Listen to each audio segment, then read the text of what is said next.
ढेंगी मेरे चला इलाका में था पोताक बोला तो तेरी मिली को तो लौटा करो ना ए रास्ते आज एक जो दिखाते हो कथा बोले जिस तो मुख पे हमें मेरे घुस में रख दो इतने तो के बैडमिंटन खेला निकल गया और तो लगे नहीं कहा हम ना भाव देगा मेरे जान तो मैं क्या बोला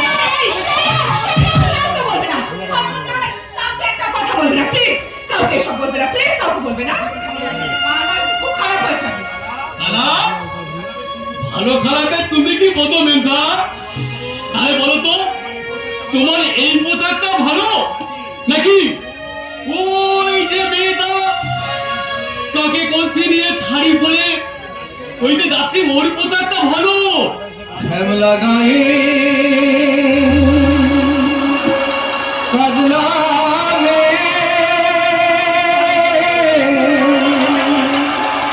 জল ভরিতে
বউ আমার বউ হবে এমন পোশাক পরা আমার বউ হবে দেবী প্রতিমার মতো, মাথায় থাকবে এক হাত ঘোমটা, কপালে থাকবে থিগুনের উজ্জ্বল তীর, আলতা লাগা পায়ে ঝুমুক ঝুমুক বাজবে।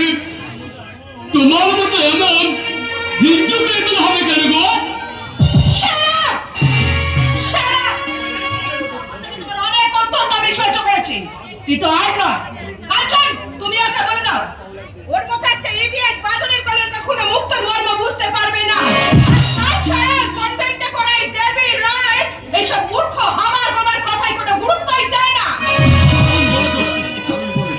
এই শালা আজকে অনেক কথা বলি।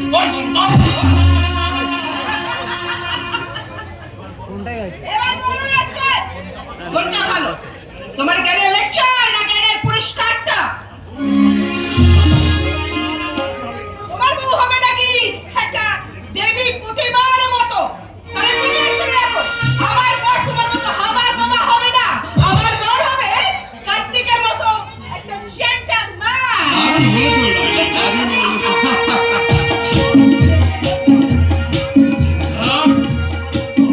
তোমার বদ্ধ অহংকার, তাই না? এই কার্তিককে নিয়ে তোমার আর কেলেঙ্কারি করতে দেব না। তোমাকে আমি এই গোবর গণের তোমার সব কেলেঙ্কারি হাত তুলে দেবে।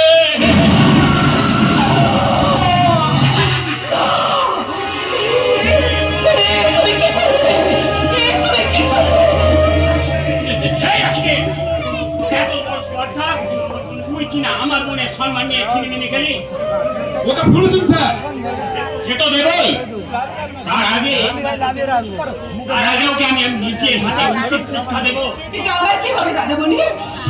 এই কলঙ্ক নিয়ে আমাকে দেখতে হবে। আমি কোথায় যাবো তার ওই কার্তিক কাঞ্চন আমাকে নতুন করে গ্রহণ করবে দাদামণি। অলঙ্ক ভাবছে কোনো দেবী, ওটা একটা পাগলের গোলা, ওইটাকে মুছে দিলে সব সমস্যা মিটে যাবে। মিটবেলা ইয়ে তো এখন আমার বউ হয়ে গেছে। বল আজকে, বল।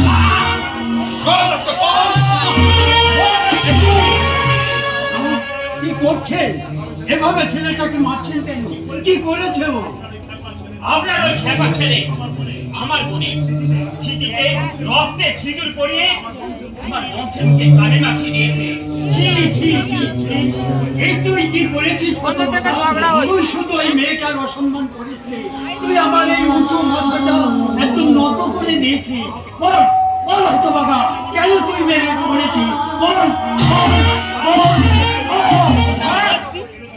ছেলেকে লেলিয়ে দিয়ে এখন আর আপনাকে ভালো মানুষ সাজতে হবে না। আপনার নামে আমি হানাহানির মামলা করবো।